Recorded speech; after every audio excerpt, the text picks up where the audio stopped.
Gide bizim doma. Hardadır bizim ev? Sen ya deyirəm gözlərimiz aydın. Nəvəmiz gəlir Moskvadan axır ki. Hansı Xasay? Xasay hə. Ay! Az kaçayım patacak. Xasay görsen devlacan. Hadi eləmişəm, demişəm Xasay Rusiyadan sağ salamat gelsin. Qabağına sürüne çıxacağım. Hadi bula. Hey ha, Xasay maşın dolu.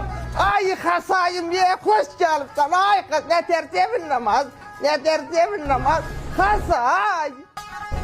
Oğlum. Привет, люди, как дела?